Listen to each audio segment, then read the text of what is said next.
Bonjour et bienvenue dans ce nouveau tutoriel. Mon nom c'est Mélodie et je suis la designer derrière Got Witch Design. Aujourd'hui, je viens vous montrer comment je ferme un rabattage en rond pour pas qu'il y ait de trous.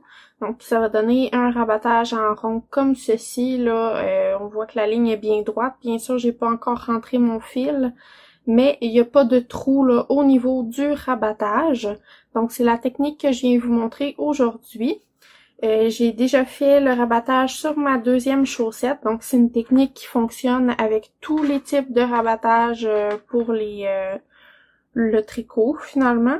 Et là ici, il me reste seulement une maille sur mon aiguille, donc à la place de couper le fil et de faire un nœud coulant directement, ce que je vais faire, c'est que je vais venir piquer dans la prochaine maille. Donc, comme ceci, vous voyez les deux pattes de la maille.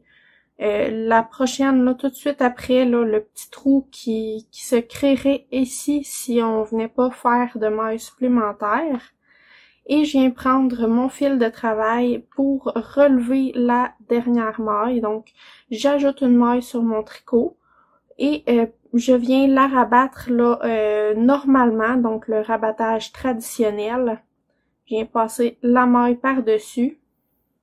Maintenant, je peux venir agrandir ma boucle pour ne pas la perdre. Et je vais pouvoir venir couper mon fil comme ceci.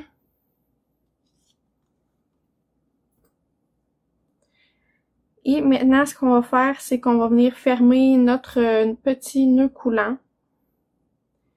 Et on peut tirer pour que ça se referme. Et voilà, donc comme sur l'autre chaussette, notre rabattage est maintenant fermé, puis il n'y a pas de trou, ce qui aurait été le cas si on n'avait pas relevé la dernière maille. Et maintenant, il me reste seulement à rentrer les fils pour faire la finition. Et le rabattage va être pratiquement invisible, donc on peut voir sur le dessus là, la ligne de maille qui se suit. J'espère que vous avez apprécié le tutoriel. Si c'est le cas, laissez-moi un petit pouce, un commentaire ou partagez-moi là votre façon préférée de rabattre les mailles pour pas que ça fasse de trous. Et je vous souhaite une belle journée.